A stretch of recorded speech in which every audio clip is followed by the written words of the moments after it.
Queridos, nós paramos então nessa questão, né? Nessa perspectiva de que no Antigo Testamento, o livro de Levítico vem trazendo para nós todo esse ensino, só que o Novo Testamento vem trazendo, na verdade, a clareza do ensino de Levítico, né? O ensino Levítico é a figurinha, é a imagem que Deus vai mostrando para o seu filhinho Israel, e aí a igreja agora recebe a plenitude da mensagem, do ensino mesmo, tá? Hebreus capítulo 10, só para a gente entender o que esse Antigo Testamento era, o livro de Levítico especificamente, né? Eu vou fazer a leitura aqui, aquela leitura corrida, tá? Ou seja, sem comentar, né? Não é que é corrida, que a gente vai atropelar tudo, não. Mas é sem comentar, só fazer a leitura mesmo, para a gente entender, então,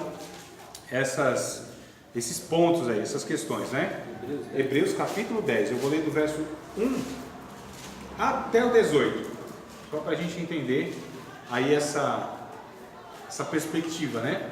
Porque tendo a lei, que inclui Levítico, inclusive, a sombra dos bens futuros e não a imagem exata das coisas, nunca pelos mesmos sacrifícios que continuamente se oferece cada ano, pode aperfeiçoar os que a ele se chegam. Olha como começa aqui o texto.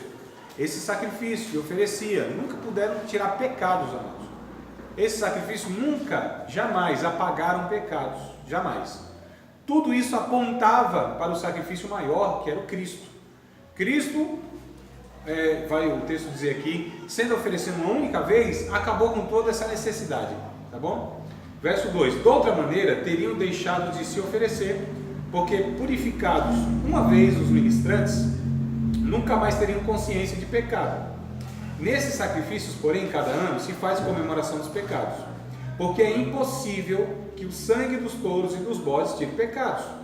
Pelo que, entrando no mundo, diz, ou seja, o próprio Jesus, né? O próprio Cristo, sacrifício e oferta não quiseste, mas corpo me preparaste. Holocaustos e oblações pelo pecado não te agradaram. Então disse, eis aqui venho, no princípio do livro está escrito de mim, para fazer, ó Deus, a tua vontade. Como acima diz, sacrifício e oferta e holocaustos e oblações pelo pecado não quiseste, nem te agradaram, os quais se oferecem segundo a lei.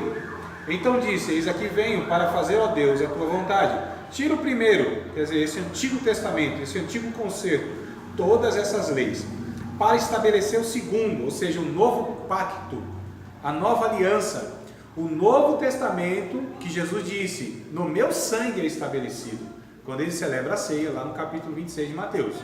Este é o sangue do novo concerto, da nova aliança que faço por vocês, né? Verso número 10, na qual vontade temos sido santificados, pela oblação do corpo de Jesus Cristo, feita uma vez. O sacrifício de oblação era um corpo de um animal que era oferecido, tá? Sacrifício de oblação, então um corpo. Aí o autor dos Hebreus está dizendo aqui, olha, a oblação, a vontade, na qual vontade temos sido santificados pela oblação do corpo, sacrifício do corpo de Jesus, que foi oferecido em nosso lugar. Aí sim ele pôde uma única vez nos santificar. Verso 11, assim todo sacerdote aparece cada dia, ministrando e oferecendo muitas vezes os mesmos sacrifícios, que nunca podem tirar pecados. Ele está fazendo um paralelo, né? Do Antigo Testamento, aqueles rituais com a vida de Jesus. Aliás, o livro de Hebreus trata de tudo isso, tá, irmãos? A antiga aliança, a nova aliança. Vocês querem entender a fundo? Estudem o livro de Hebreus. Estudem o livro de Gálatas, que nós vamos ver daqui a pouco. O livro de Gálatas traz essa advertência para os cristãos, judeus, que tinham aceitado o sacrifício de Cristo, a graça, e depois queriam voltar às práticas do Antigo Testamento, a lei, a observância. E Paulo disse assim, vocês caíram da graça. Começaram no Espírito, estão acabando na carne. Vocês começaram pelo certo, estão indo pelo errado. Vocês querem observar dias, meses, sábados, não sei o que, lua nova. Vocês estão declinando. Vocês começaram pelo Evangelho, pelo Espírito. Vocês estão voltando à carne, às obras da lei, que nunca puderam santificar e nem salvar ninguém. Para que não serviram então a lei? Eu estou narrando aqui o Gálatas. Para que não serviu a lei? Para nos conduzir a Cristo, a maturidade. É um pedagogo, diz o texto, né? Capítulo 3 lá de Gálatas. Então olha só, ele vai fazer esse paralelo aqui também. Verso 12. Mas este, ou seja, Jesus, havendo oferecido um único sacrifício pelos pecados, está sentado para sempre à destra de Deus. Daqui em diante, esperando até que os seus inimigos sejam postos por escabelo dos seus pés. Porque com uma só oblação aperfeiçoou para sempre os que são santificados. E também o Espírito Santo não testifica, porque depois de haver dito: este é o concerto que farei com eles depois daqueles dias, diz o Senhor. Aqui está usando o texto de Ezequiel, capítulo 36, verso 26, se não me falha a memória. Este é o concerto que farei com eles depois daqueles dias, diz o Senhor. Porei as minhas leis em seu coração, as escreverei em seus entendimentos. Acrescenta: e jamais me lembrarei de seus pecados e de suas iniquidades. Ora, onde há remissão destes, não há mais oblação pelo pecado. O autor dos Hebreus está dizendo: Jesus se ofereceu uma única vez, como um único, perfeito, suficiente sacrifício para tirar o pecado, ou os pecados. Isso acabou. Todo esse ritual, toda essa necessidade, tenho que me santificar, tenho que fazer não sei o que para alcançar a Deus, tenho que fazer tal coisa para agradar a Deus. Não, amados, em Cristo isso já foi, a ira de Deus foi aplacada em Cristo, parou em Cristo. O sacrifício de Cristo satisfez Deus uma vez por todas. Nós lemos o 1 João capítulo 1, verso 5 ao 9, mas nós vamos continuar a leitura, que é o capítulo 2, verso 1 e 2. Vamos ver? 1 João, capítulo 2, verso 1 e 2. Que é a continuidade, né? A gente precisa estudar a Bíblia, irmãos, como ela está escrita. Se é uma carta, vamos ler toda a carta, vamos estudar toda a carta. Infelizmente não é a nossa proposta aqui. Isso se chama teologia bíblica, né? Onde a gente se propõe a estudar livros. Vamos estudar o livro de Gênesis? Vamos estudar o livro de Gênesis. Estudar o livro de Êxodo, todo o livro de Êxodo, mas de uma forma mais detalhada e tal. Isso é teologia bíblica, onde eu pego um livro da Bíblia e estudo ele exaustivamente, tá? Que não é a nossa aqui, a nossa é sistemática. 1 João, capítulo 2, verso 1 e 2. Filhinhos, não pequeis, mas se pecar, tendes um advogado para com Deus, Jesus Cristo justo. Né? Verso 2, que é interessante. Alguém leu o 2? Ninguém achou? É o 2 e agora o 2. Eu li um. Propiciação dos nossos pecados. Ele é a propiciação, né? Pelos nossos pecados. E não somente pelos nossos propósitos próprios, mas ainda pelo do mundo inteiro. Isso. A propiciação, a palavra propiciar, é tornar propício, satisfazer. Então Jesus é aquele que tornou propício a nossa vida diante de Deus. O Antigo Testamento, aqui, livro Levítico, Êxodo, vai nos ensinar que tinha um tabernáculo. No tabernáculo tinha lá o altar de bronze, a pia onde as pessoas se lavavam, no lugar santo tinha lá o candelabro do lado esquerdo, ou a mesa, o incensário, né? Na frente, a mesa dos pães da proposição do lado direito. Depois do véu, ou seja, no lugar santo dos santos, tinha a arca da aliança. Pronto, aqui, graças a Deus. A arca da aliança, não é toda sala de aula que eu tenho um negócio desse, por exemplo, aqui, cara.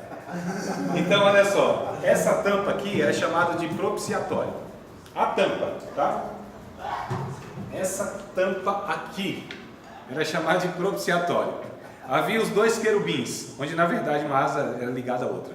O sangue do sacrifício por toda a nação, uma vez por ano, era espargido aqui, ó, que tinha sido o animal que tinha sido sacrificado lá no altar de bronze, lá fora. O sacerdote trazia isso, junto com o incensário, que era a intercessão que ele fazia por toda a nação, espargia aqui e ia para aquele incensário. No lugar santo dos santos, só o sumo sacerdote era autorizado, porque representava a presença de Deus, que habita entre os querubins. Quando o sangue era aspergido, Deus, a nuvem de Deus, simbolizando a presença de Deus, descia naquele lugar. E aqui Deus se encontrava com o homem. Mas isso aqui é o que tornava propício, a tampa da arca, chamada de propiciatório. Jesus, ele é o nosso propiciatório. É o lugar onde a gente se encontra com Deus. O sangue de Cristo é que foi derramado e propicia isso. Não precisa mais de nada. Tá certo? Nada que o homem pode fazer pode tirar algum pecado dele. Nenhum ritual, nenhuma cerimônia pode fazer isso. O Antigo Testamento, o livro de Levítico, ensinava que havia necessidade de se aproximar de um Deus santo, não poderia ser de qualquer forma. A vida teria que ser íntegra, a vida teria que ser separada do pecado. A nossa vida em Cristo é consagrada a Deus, ao serviço e à adoração a Deus. Eu anotei algumas coisas aqui, ó. A oferta, por exemplo, ela tinha que ser a melhor. Levítico, né? Vamos voltar para o livro de Levítico? Vamos lá. Desculpa, irmãos, eu queria fazer mais uma leitura. Eu estou com pressa de passar um monte de coisa para vocês aqui, mas eu não posso cair nesse erro, não. Não, a gente estava em Hebreus, né? No mesmo sentido, tá? Eu queria reforçar com mais um texto para falar sobre essas coisas do Antigo Testamento e tal, que eram sombra de bens futuros e tal. Vamos para Colossenses? Desculpa aí, tá? Estou aqui agoniado porque tem tanta coisa, eu não vou conseguir mesmo, então fazer o quê? Eu vou devagar mesmo, eu que ficar para trás. Eu passo para vocês depois pelo WhatsApp, tá? Se vocês me lembrarem, claro. Colossenses capítulo 2. Capítulo 2 de Colossenses. Versículos de número 13. Olha só, sobre essas questões ainda. Essas coisas de pode, não pode. Aquilo que é santo, o que não é santo. Paulo vem trabalhando isso porque não era só uma dúvida, nem um erro de compreensão nossa. É de todo mundo, irmãos. Porque eles vieram de uma religião, nós viemos de uma religião, não é? Também passaram para eles, ou seja, os cristãos e as pessoas daquele tempo, muitas vezes algo que não era o evangelho, era uma religião, que nós temos que combater todos os dias contra a religião, que quer se apresentar como uma mensagem de Deus, e não é, amados. O evangelho não é mais uma religião, o evangelho é uma proposta inigualável de Deus. Viver uma vida plena, livre, uma vida onde há paz, a segurança, a esperança, há um entendimento claro dessa criação, de quem é Deus, de quem é essa criação, quem somos nós nessa criação, né? Então, um negócio fantástico. Capítulo 2 do Colossenses, versos 13 até o 23, irmãos. Olha o que diz o texto, Colossenses 2 e 13. E quando vós estáveis mortos nos pecados e na incircuncisão da vossa carne, vos vivificou juntamente com ele, perdoando-vos todas as ofensas, havendo riscado a cédula que era contra nós as suas ordenanças, que são todas essas ordenanças, foi riscado, tá certo, irmão? Foi tudo riscado, a qual de alguma maneira nos era contrária, e tirou do meio de nós, cravando-a na cruz, despojando os principados, as potestades, e os expôs publicamente deles e triunfou em si mesmo. Jesus na cruz triunfa sobre toda ação demoníaca, satânica, sobre a vida do ser humano que o aceita. Então em Cristo nós triunfamos, em Cristo nós vencemos o maligno, em Cristo, amados, o diabo já não pode mais nada contra nós, nada, absolutamente nada, tá certo? Verso 16, portanto, ninguém vos julgue pelo comer, pelo beber, por causa dos dias da festa, da lua nova, dos sábados, que são coisas, ou sombra das coisas futuras, mas o corpo é de Cristo.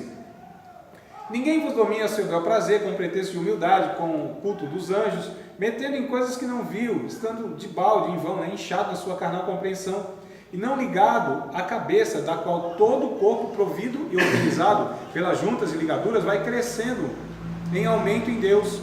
Se pois estáis mortos com Cristo, se eu morri com Cristo, quanto aos rudimentos deste mundo, por que vos carregam ainda dessas ordenanças como se a gente vivesse no mundo? Tais como, não toque nisso, não prove aquilo, não manuseie isso, as quais coisas todas perecem pelo uso, segundo os preceitos e doutrinas dos homens, amados. Olha só, as quais coisas todas perecem pelo uso, segundo os preceitos dos homens, né? Doutrinas dos homens, as quais, todas essas coisas, têm na verdade alguma aparência de sabedoria, de devoção, piedade, né? Voluntária, humildade e disciplina do corpo, mas não são de valor algum, senão para a satisfação da carne, santificação da carne.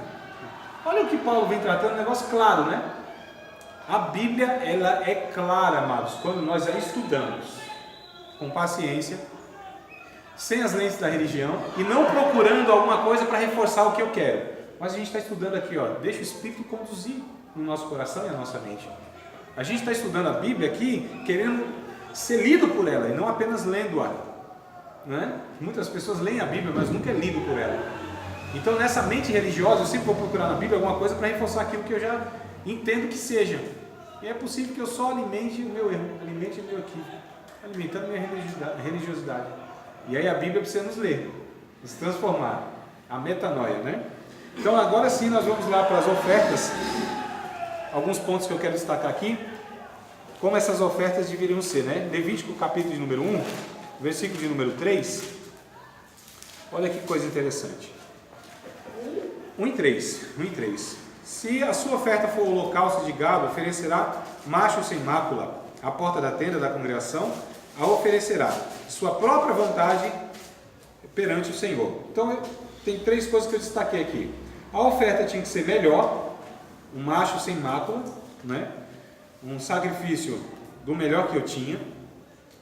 Tinha que ser voluntário, então diz aqui o texto, tinha que ser da própria vontade isso. E tinha que ser público essa oferta, né? Olha que coisa interessante. Tinha que ser melhor do que a pessoa tinha que ser voluntária e tinha que ser pública, né? A porta da congregação. Então a oferta tinha essas características, que é a semelhança, amados, de hoje, Romanos capítulo 12, por exemplo. Vamos ler o texto, como essa oferta. Estou pegando o Antigo Testamento e sempre tentando aplicar para a nossa realidade hoje, tá? Romanos capítulo 12, verso 1 e verso 2. Romanos 12, verso 1 e verso 2. Como deve ser agora essa nossa oferta? Lá havia um ensino, como devia ser. Mas e hoje, como deve ser?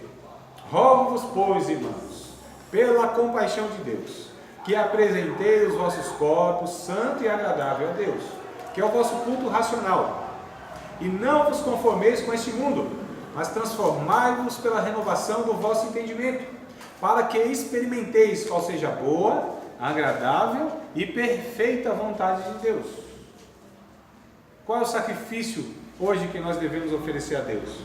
O nosso corpo como esse sacrifício. O nosso culto é um culto racional, onde esse entendimento, amados, é transformado, renovado, para que a gente não se conforme, não amolde-se com este mundo religioso, tá certo?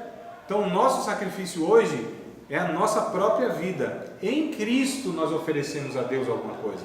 Em Cristo nós temos condição de oferecer. Baseados no sacrifício de Cristo. Nós temos um altar. O nosso altar é o próprio Cristo. Hebreus capítulo 13 vai dizer isso, né? O último capítulo. Tem capítulo 13 de Hebreus? Vamos ver lá, irmão. Eu acho que é 13, hein? Se não tiver, 13 estou eu. Tem sim. Capítulo 13. Oh, meu pai. Capítulo 13, irmão, verso de número 15, né? Capítulo 13, verso, deu um branco aqui, eu falei, ué, e agora? É que eu estou viajando na maionese? Capítulo 13, verso 15 e verso 16. Portanto, ofereçamos sempre por ele a Deus sacrifício de louvor, isto é, o fruto dos lábios que confessam o seu nome, esse é o sacrifício. Não vos esqueçais da beneficência e comunicação, porque com tais sacrifícios Deus se agrada. Então olha só, sacrifício em Cristo, tá certo? Ele é o nosso altar. Será que é Gálatas que tem também um texto assim parecido? Deixa eu ver. Eu lembrei que tem um texto aí que vai falar que nós temos no altar, né? Que é em Cristo nós oferecemos esse sacrifício. Deixa eu ver. Bom, Gálatas 6 tem algo que é parecido aqui. Não sei se vai ser o que eu quero, mas vamos ver aqui. Capítulo 6 de Gálatas, verso 15. Porque em Cristo Jesus nem a circuncisão, nem a circuncisão tem virtude alguma, mas sim o ser uma nova criatura. Dá para a gente contribuir também com o pensamento com esse texto. Não era exatamente esse que eu queria, mas esse aqui vai dizer que em Cristo nem circuncisão nem incircuncisão, nenhuma ação cerimonial de purificação quer dizer alguma coisa, mas em Cristo nós somos uma nova criatura e assim podemos oferecer a Deus o sacrifício, tá certo? Agradável a Deus. Capítulo 6 de Romanos ainda, sacrifício é a nossa própria vida, não é algo que fazemos, irmãos, tá bom? Capítulo 6. capítulo 6 de Romanos. A gente estava 12, né? 1 e 2. Vamos voltar um pouquinho, capítulo 6, verso 19. O sacrifício para Deus não pode ser nada daquilo que fazemos. É aquilo que somos em Cristo. É o que é recebido por Deus. É o que Deus quer, amados. O que Deus quer não é nada que a gente possa oferecer, porque Ele não tem falta de nada. Ele não precisa de nada. Não tem nada que eu possa dar a Ele em meu favor. Porque tudo que tenho, porventura, se tem alguma coisa, é porque recebi das mãos dEle. Que darei eu por todos os benefícios que o Senhor me tem feito? O verso seguinte do Salmo vai dizer: eu posso fazer duas coisas: invocar o seu nome e beber o cálice da salvação. É a única coisa. É a única coisa, invocar o nome do Senhor e beber o cálice da salvação que Ele me ofereceu. O Salmo diz isso. O que eu posso fazer? Davi chegou à conclusão: Senhor, eu estou oferecendo a Ti aquilo que do Senhor eu recebi, das Tuas mãos eu recebi. Eu não estou te dando nada, só estou te devolvendo, Senhor. Em Cristo. O próprio Davi, depois de pecar, sabia que não podia fazer nada ao seu favor. No Salmo 51, versos 16 e 17. Senhor, Tu não te agradas em sacrifício, Tu não te deleitas em holocausto, senão eu os daria, todos eles. Sacrifício para Deus, um coração quebrantado, contrito, e espírito quebrantado. Dessas coisas o Senhor não despreza. É a única coisa, nos derramar diante de Deus, em Cristo, amados. É a única coisa. Não há nada que eu possa fazer para reparar nenhum erro, nenhum pecado, nem que eu possa comprar nada de Deus, pagar nada. Nada, nada. Não é campanha, não é uma vida assim de obediência, né? Porque tem gente que acha que Deus o abençoa porque ele é fiel mesmo, assim, fiel. O cara não dá dízimo, dá oferta, não falta em culto, cumpre voto, campanha, sobe monte, desce vale. Ô irmão, isso é uma compreensão bem tosca do Evangelho. É uma religião que não é Evangelho, tá? Mas o capítulo 6, verso 19, olha que coisa interessante. Em uma nova criatura nós servimos a Deus, em uma nova criatura nós oferecemos a Deus. Então, o que a gente precisa fazer hoje? Porque assim como nós apresentamos nossos membros para a imundícia, né?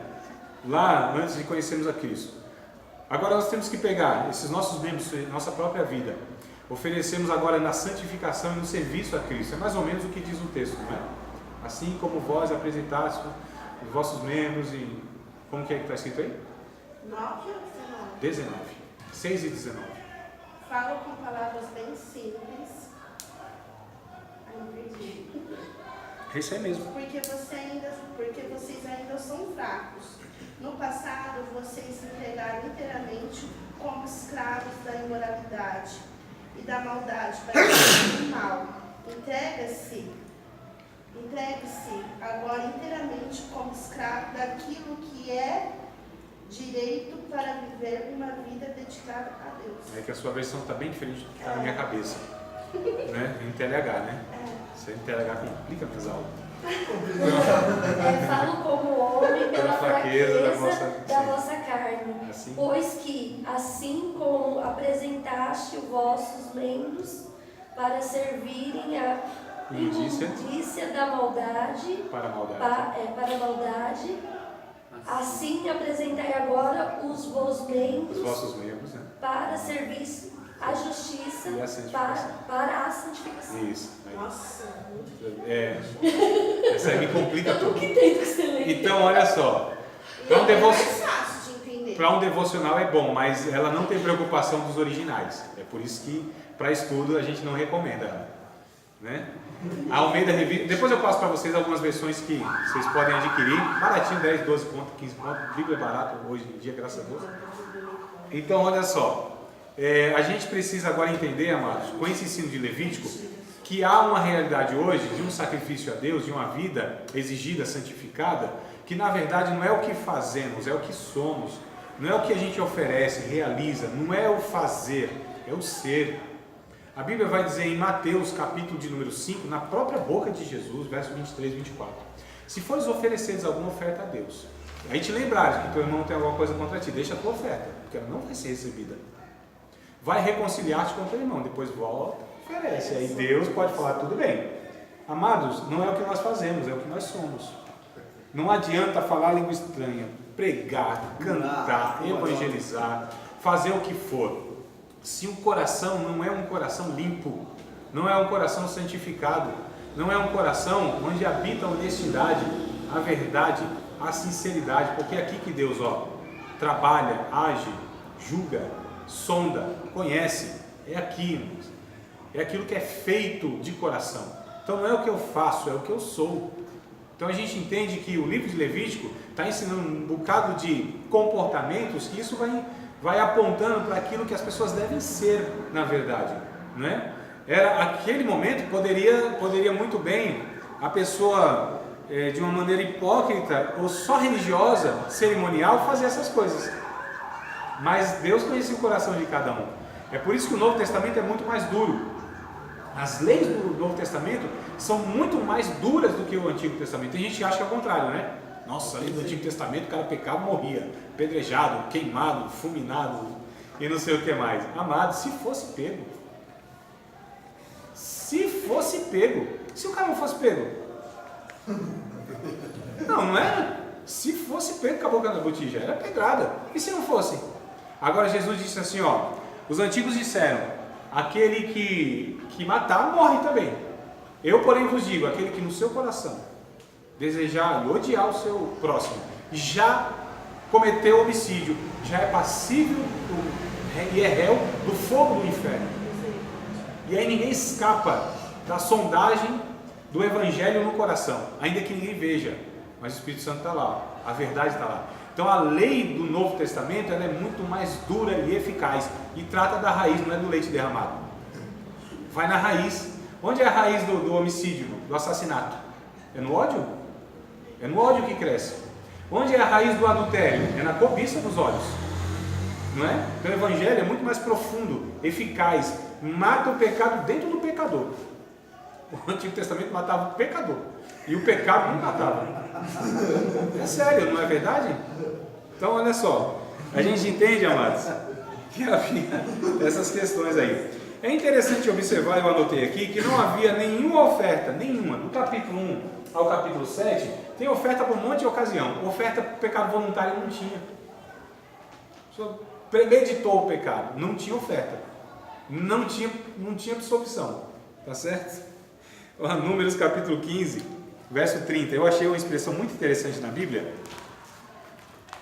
Capítulo 15 de Números. Eu achei muito interessante. Eu até fiquei curioso agora, irmã Paula, né? Para ver como que está aí na sua versão. Números 15 e 30.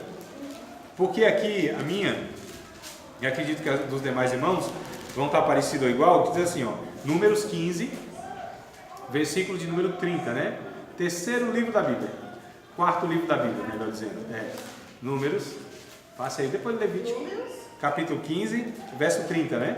Na minha versão está assim, mas a alma que fizer alguma coisa, a mão levantada, eu acho interessante essa expressão, quer seja dos naturais, quer dos estrangeiros, injúria ao Senhor, e tal alma será extirpada no meio do seu povo.